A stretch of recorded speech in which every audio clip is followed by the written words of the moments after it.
ఇప్పుడే జీ5 app download చేయండి. చూడండి మీ ఫేవరెట్ టీవీ షోస్ ఎప్పుడైనా ఎక్కడైనా. భయంగా ఉంది గుప్తా గారు. డాక్టర్స్ తెస్తున్న రిపోర్ట్స్ మనోహరి చూస్తే అంజలి తన కూతురు అన్న విషయం రణ్వీర్కి మనోహర్కి తెలిసిపోతుంది.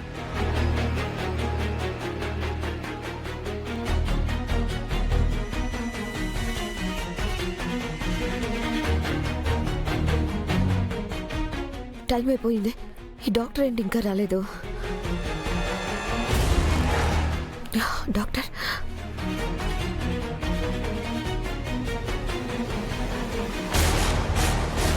గుప్తా గారు, డాక్టర్ రిపోర్ట్ తీసుకుని మనోహర్ దగ్గరకు వచ్చేసాడు. మనం ఆ రిపోర్ట్ చూడకూడదు గుప్తా గారు, ఏదో ఒకటి చేయండి. బాలిక, మేము యమలోకమునందు ఉన్నాము, వారు భూలోకమునందు ఉన్నారు. మేమేమి చేయగలము? ఏదో ఒకటి చేయండి, మీ పవర్స్ యూజ్ చేయండి. లేదా నన్ను కాసేపు వెళ్ళనివ్వండి, నేను ఆ రిపోర్ట్స్ ని మైండ్ చేసేస్తాను. బాలిక, అటుల చేయుట నేరము. అసలు నీకు ఈ మాయాపేటకును వీక్షించే అవకాశం ఇచ్చటే పొరపాటు.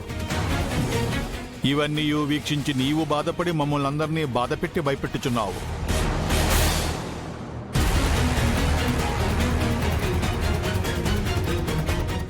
కనీసం జరిగేదైనా చూడనివ్వండి. వీక్షింపుము.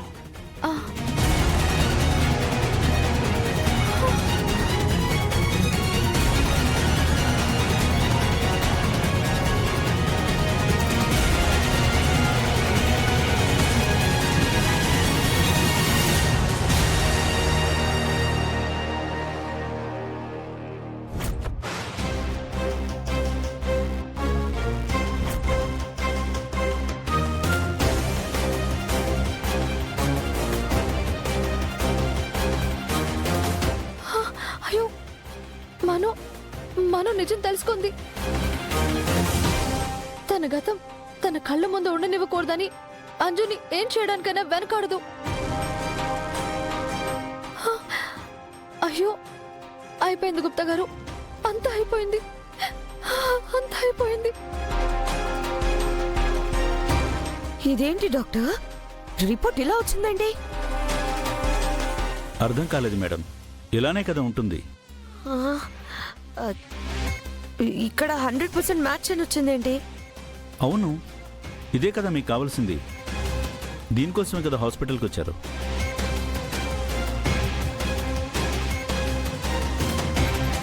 ఓ, రణ్వీర్ మాట్లాడినట్టున్నాడు, అందుకే రిపోర్ట్స్ మార్చి తీసుకొచ్చాడు.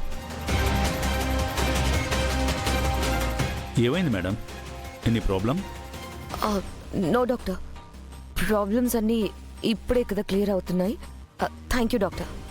మీరిచ్చిన రిపోర్ట్ మాకు ఎంత హెల్ప్ చేస్తుందో మీకు కూడా తెలియదు.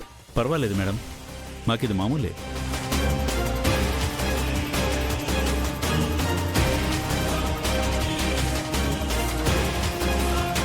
సరే, మీ ఫీజు? దేనికి?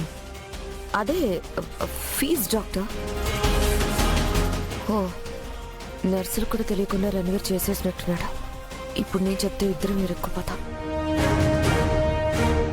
అదే డాక్టర్, ఈ రిపోర్ట్ ఇచ్చినందుకు మీ ఫీజు? మీ హస్బెండ్ ఇచ్చేశారు, క్లియర్ అయిపోయింది. Thank you doctor, thank you so much.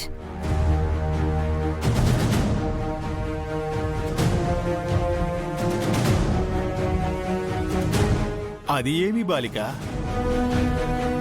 ఆ మనోహరి నిజము తెలుసుకుని కూడా అంత నెమ్మదిగా వెళ్ళుచున్నది?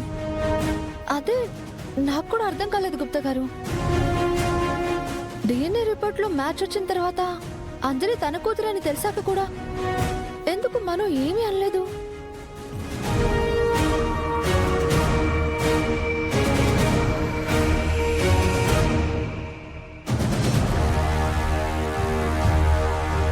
గుప్తా గారు, ఏమైనది బాలిక?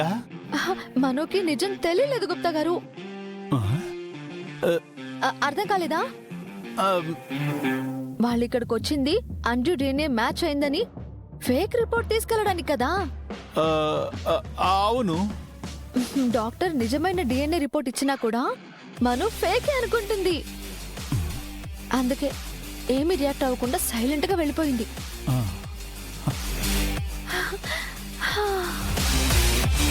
అయ్యో, మరలా ఏమైనది? ఇప్పుడు మను బయటకు వెళ్ళి రణ్వీర్ దగ్గరికి వెళ్తే అక్కడ రణ్వీర్ డాక్టర్తో మాట్లాడలేదని ఇంకా తన ప్లాన్ చెప్పలేదని తెలిసిపోతుంది కదా. అవును కదా, వీక్షింపు. ఆ,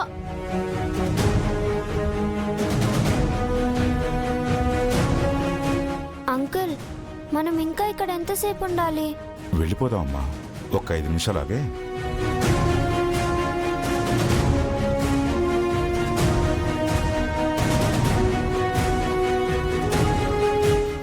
రణ్వీర్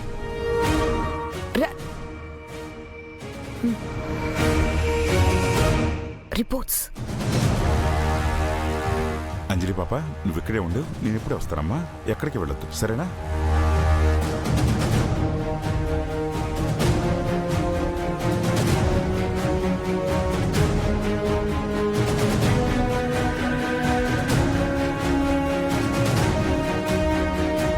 గుప్తా గారు ఎదురు పడిపోయారు. వాళ్ళిద్దరి మాటల్లో నిజం బయటపడకుండా చూడండి. రిపోర్ట్ వచ్చిందా?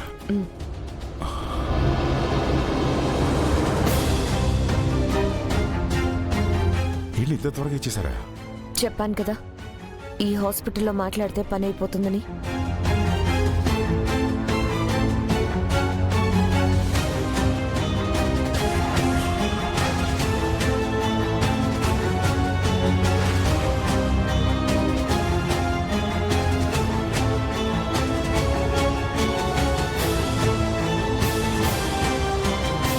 నేను డాక్టర్తో మాట్లాడదాం అనుకున్న లోపు మనోహరే మాట్లాడేసినట్టుంది.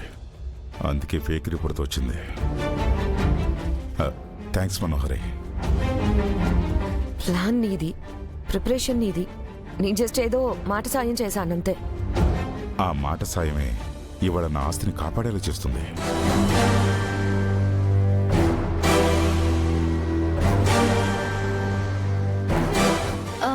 గుప్తా గారు, రణ్వీర్ కి రిపోర్ట్ చూశాక కూడా ఎందుకు అనుమానం రావట్లేదు? ఏమున్నది బాలిక, ఆ మనోహరి ఆ మానవుడు వైద్యునితో మాట్లాడినాడు అనుకున్నది కదా. హా, అటులనే ఈ మానవుడు కూడా మనోహరి మాట్లాడినదని అనుకున్నాడేమో. అవును గుప్తా గారు, ఎస్ అవునవును. దేవుడున్నాడు గుప్తా గారు, దేవుడున్నాడు. అంజలికి ఎక్కడ అన్యాయం జరుగుతుందోనన్న భయంతో ఆయనే వాళ్లకు నిజం తెలియకుండా ఆపుతున్నట్టున్నాడు. స్వామి, థ్యాంక్ యూ. నువ్వు ఆ రిపోర్ట్ తీసుకెళ్లి కోర్టులో ప్రొడ్యూస్ చేస్తే అంజలి నీ కూతురు కాదని ఎవ్వరూ కనిపెట్టలేరు. జీ5 యాప్ డౌన్లోడ్ చేసి అన్ని ఎపిసోడ్స్ పూర్తి ఉచితంగా చూడండి.